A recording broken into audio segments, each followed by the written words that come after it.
Brad, good to have you here. No problem. Have a look over your boat and see what the latest trends are. How old is the boat? Boat's 4 years old. 4 to 5 years old now. 4.5 years old, I guess. We put it together in sort of late 2009 for 2010 for the Worlds in Sydney. And it's a component-built boat.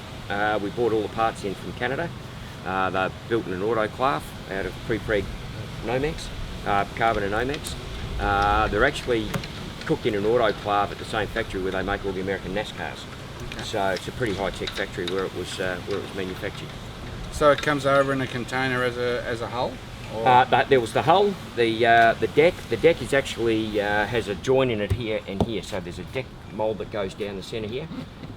There was 3 major components. So there was the floor, the deck, and the hull itself, plus tops to the actual chute, which goes under the floor of the boat.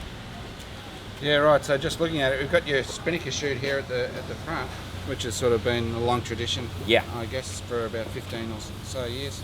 But it doesn't go back anywhere in the boat there. So how does all that work? No. So what happens is the chute, basically the spinnaker comes in the chute as per a normal boat with a foredeck. But about here, there's another bulkhead that actually forms, and it has a channel from that bulkhead that goes under the floor, and the spinnaker actually sits underneath the floor of the boat. The idea of that is just to keep it out of the crew's way, so you don't have a sausage bag that runs down the middle of the boat that you can trip on and so forth. Yeah, right. So yeah. And then of course any water that comes in through here, it has a drain at the back, so the water just flows through the middle of the boat and out the back. Do you get much water? No, generally speaking, not. We have a cover that we put over here in for big waves and so forth. Okay. So. But out here, it's just not required at the moment. If we're sailing in Port Phillip Bay, we'd probably put the cover on. Okay. So then sort of moving down towards the back of the boat. Yep. Well, this is an interesting gizmo. What's this thing here? Okay, that's the jib sheet. So the jib sheet runs down from under the deck. So basically the headsail, that goes onto the clue of the headsail there. It's controlled via this sheet here, which then runs in through the deck, and where Rodney is there, that's where it's sheeted from. Now it goes into a T-piece out of the jib sheet. From that T-piece it goes to my trapeze wires, because I'm the one that controls the headsail, unlike most other dinghies where the crew trims the headsail. The skipper's always trimming the mainsail on these boats, so the skipper then takes the headsail. So it joins at a T-piece and then goes, this one goes to one side of the boat, that one goes to the other, and it goes to my trapeze blackies. So that when I'm on trapeze, the jib sheet always comes with me. So I've always got access to that jib sheet at all times, which is a really important thing in these boats. So, you know, if you get hit by a hard gust, but you need to also be constantly trimming the headsail going to windward. So it's just really nice to have that headsail with you at all times. Interesting. Very cool. And I've noticed some boats have like a puller that pulls the jib car one way, like that thing there. Yeah. Well, this actually acts in 2 ways. If you get it stuck into irons, you can actually just grab it, pull the headsail to windward, and bring the bow of the boat around. But it also acts as your sheet position for in and out. Oh, so you can actually bring the jib sheet closer to the centre line of the boat via adjusting that, and it's independent on either side. So you can actually bring either side closer to the centre of the boat. What sort of range do you reckon you go through from light to heavy air in terms of centre line with the jib sheet? Oh, we would probably move through about 150 mil, I think. In our light air position, as you can see, we have a series of dots on the back. We always judge everything off the further out or the most outer point of the car.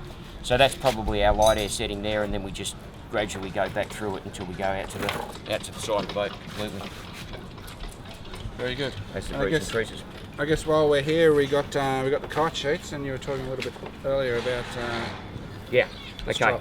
The strop on the kite sheet. So basically that goes to the clue of the spinnaker.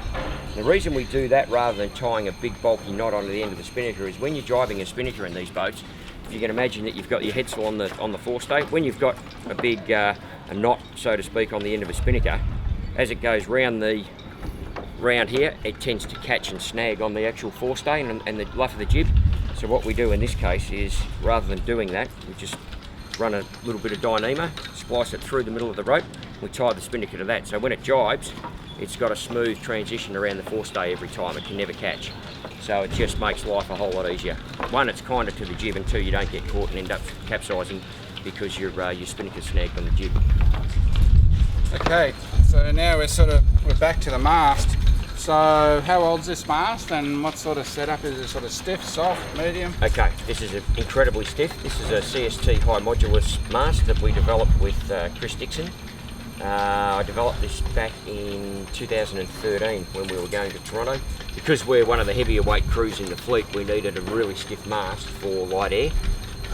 We're probably suffering a little bit in the heavy air now as a consequence of being so stiff with the mast, but for us it covers us in a broader range than what a softer mast would. It's a smaller section in diameter than the standard CST that we were using. We were using up around the 65mm diameter. This one's down to 63mm. Do you notice much difference when you go down in diameter? No, basically you need more carbon though. The smaller the diameter of the mast, the more carbon has to go into it to make it stiffer, and the higher the modulus you'll use to keep it stiff. But it was actually a number 2 16-foot skiff rig that the guys were using in Sydney, which we reduced the length of the taper, made a shorter taper, and it seems to be working okay. And most of the top Australian boats are using them so now. I look up there and I see your shrouds, but they're going through some sort of traveller car on your spreader. Yeah. So what's that about? Well, because we haven't been doing a lot of sailing, we needed to have the ability to set the boat up and tune it really quick. And hence all the adjustments. Once we get a bunch of settings that we're happy with, we generally don't change that much. But we weren't sure where we were sort of sitting with the spreaders, so we set up this little development here, or this little system, so that as the rope gets pulled, you can see the stay goes out on the spreader, so it's fully adjustable. So we can actually adjust the movement of the spreaders in and out on the mast.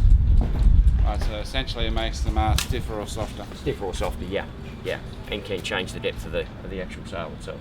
So you've got a set of upper spreaders there as well. The jumpers, I guess you'd call them. Do you play with the tension on those much? No, once again, we generally get a setting where we're happy. If the breeze picks up like it did yesterday, sometimes we'll stand on them nice and hard to actually flatten the mainsail out and get rid of most of the depth that we can in the sail. But generally, once we've got a setting, we sort of tend to stick to it. Okay. So now we're back to like the centreboard area there. What's going on there? So what happens is, this is what's known as a jibing centreboard case. Basically, it's controlled here by this control. This has a lackey on it that goes up to the mast. Basically, this plunger comes up, as you can see. What this does is this allows the centreboard to rotate off its axis, or off centre if you like. So what happens is, as we go upwind, the centreboard will actually click over that way. So if we're going up here on starboard tack, basically the board will click 3 degrees to windward, so that we can actually pull the boat away 3 degrees off close hauled, power the rig up, get it to move quicker through the water, but then the boat will actually edge its way back up to the ground lost from that 3 degrees of bearing off, if that makes sense. So the net VMG is greater. The net VMG is greater at the end of the day. Well, that's the theory. Yeah. The jury's out with a lot of people as to actually whether it does work or not. But what happens when you tack to starboard? When you tack, it automatically pops over. So it will actually rotate, because the pivot point of it is just behind the centre of the actual case itself, or the centreboard. So it will pivot. When we go downwind, we actually just pull the plunger back down via that rope that just here, Rodney, and that locks it off. As you can see, that's locked off now. It's a lot to do, huh? It is, but it's just a matter of having systems on board the boat, so you know when you approach the So top when it's really windy, would you just leave it alone? Leave it alone. Yeah, because it just powers the boat up more than you want. Right. So we just leave it alone. So you actually feel it generate. Yeah. Yep. Interesting. Okay. So a lot of strings going on here. Why don't you run through the controls here from front to back? Okay. Front to back. As I just mentioned, this one here is the jibing centreboard case. The reason we've got everything sitting here is so that basically the crew's back foot is generally either here or here. So this is right within his range to make any adjustments as he feels required, or we feel that we need to do. So basically, this is the jibing centreboard here. This is the jib luff tension here. So if we want to raise the jib up the luff or up the wire, we can pull it up via that. This is the Cunningham eye. We've basically set these up so we go from the front of the boat to the back of the boat, so it's easy to remember which one's which. So we have the Cunningham eye. This one here is the forestay. So then next to the forestay, we have next in line, which is the lowers. so are adjusted via this rope here. Then that's the side stays, which are here, top stays, and then last of all at the back of the boat is the boom bang. So it's all easy and nice and straightforward. What we've done is we've also colour coded the boat with our numbers and our settings. So we have, as we adjust a rope, so forestay for example, the forestay comes down to these numbers. Black rope on the forestay, black numbers on the floor of the boat, so it's easily identified.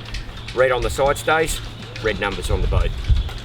So we can actually identify them nice and easy and set the rig up accordingly with the numbers. And these are basically our various rate settings. So we go from 8090 up through to 8120. Basically, those settings are where we have a tape measure on the band at the top of the mast and we run it down to the transom, and it's just a guide. It's nothing more technical than just a guide and something that we know where we're at with. So I remember I saw this boat a couple of weeks and I thought that was interesting what you've done here with the with the cover. Yeah, because we've got so many shock cord take-ups here to keep all this tidy. And what happens is when we make an adjustment, we don't want all these ropes dragging in the water and creating knots and tangles and everything else. So everything's got a shock cord tail on it. As you can see, it looks a little bit like a piano or a harp or something. One of the problems with having so many ropes is when you jibe a spinnaker and you go to pick up the lead, when it's sitting there, you pick up a bunch of lackeys and everything else with it. So we've just put this little apron here, if you like. So when the crew goes to pick it up, he's got one rope to pick up and one rope only. So it just stops anything getting tangled there. So not a big issue as far as the actual boat's concerned.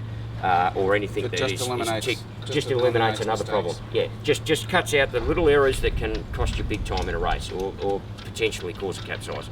And given that these boats do capsize very easily, these little things make a big difference at the end of the day. They don't look like much, but they do make a big difference. So now we go back to the rudder and we've got all sorts of lines and things going on with the tiller. Let's run us through that. Okay, so essentially what happens with the rudder is because we have the foils on the rudder, so the wings on the rudder basically are fixed. Why don't I just show you that? Okay.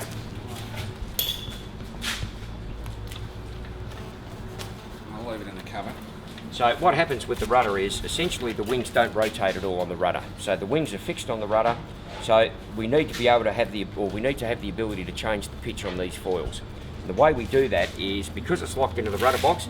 As I turn the tiller extension, you can see that the actual rudder box itself changes through quite an angle. So what effectively happens is the actual foils themselves swing through an arc and they go from negative to positive lift. We put them in negative lift when we're struggling downwind to keep the bow above the waves. So what happens is as we bring it into negative, it sucks the back of the boat down into the water and holds the back into the water and keeps the bow up. When we go the opposite direction, we sail to windward with the foils in positive lift, and we actually trapeze from the back of the boat, because what happens is the foil creates that much lift that at around about 6 knots it can generate up to 50 kilos of lift. So by moving our weight back over the foil, it actually tricks the boat into thinking that it's lighter than what it is in the water and longer, because the actual up force from the foil is here. The boat is 14 foot long, so we're almost extending the length of the boat by another 18 inches, if you like.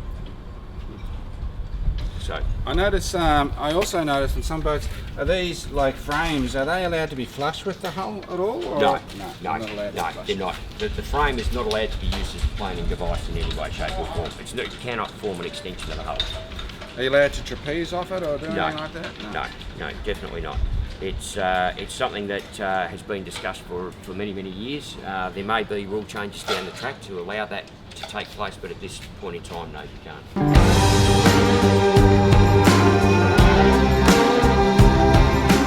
Do you ever sail with windward here? Is that something you do in these boats? We try and sail it as flat as possible, and that's a really good question actually, because what happens is the foil will actually, because it's creating lift all the time and it's generating lift, if you sail it with leeward heel, it will actually take you to leeward on the course because it actually wants to lift and it will take the boat that way. If you sail it with a slight bit of windward heel, it will actually lift the boat slightly to windward. So it's a really good question. So the idea with these boats is to sail them absolutely bulk upright if possible, and at worst with a slight bit of windward heel. Yeah, for sure. I Um, mean, the moths do that, and the reason the moths do that is because it actually moves them further up the course. Yeah, great question. Especially for the yacht club, there's a lot of junior sort of OTB skiff, Yep. all those sailors. Yep. What would be the sort of pathway that someone would take to get into an international tour? Well, look, I think the interesting thing with sailing is you've got to sail whatever spins your wheels. You know, if it blows your hair back, sail it. And the great thing about these boats is they offer great racing, they offer great camaraderie within the people within the fleet, and that you can sail them for quite a long time. They're not the easiest boats in the world to sail by any stretch. In fact, they're probably one of the hardest boats in the world to sail. However, once you've mastered them, you can sail anything. So it's a boat that if you're not going to try to make the Olympics in the 49er or 470s or whatever the case may be, these are a great boat because there's lots of boats at the Australian Championships every year. They have one of the largest, well certainly the largest skiff Australian titles each year. So you know, you're getting exposed to a great level of competition constantly. So and you know, you can take it as serious as you want to take it. You know, where if you're trying to make the Olympics, well, there's one level and one level only, and that's the top. So whereas these allow us a little more flexibility in our commitment to it. Say if someone wants to get into the class, what's the sort of entry cost plus the cost to maintain it? Is it similar to something like a 49er? Or? Look, no, it's probably a lot cheaper. Well, I'm not really sure on the cost of the 49er as far as second-hand boats go, but these can range anywhere from $5,000 to $15,000 second-hand. And for that you'll get, you know, for $15,000 you'll get a really nice boat, a really good boat.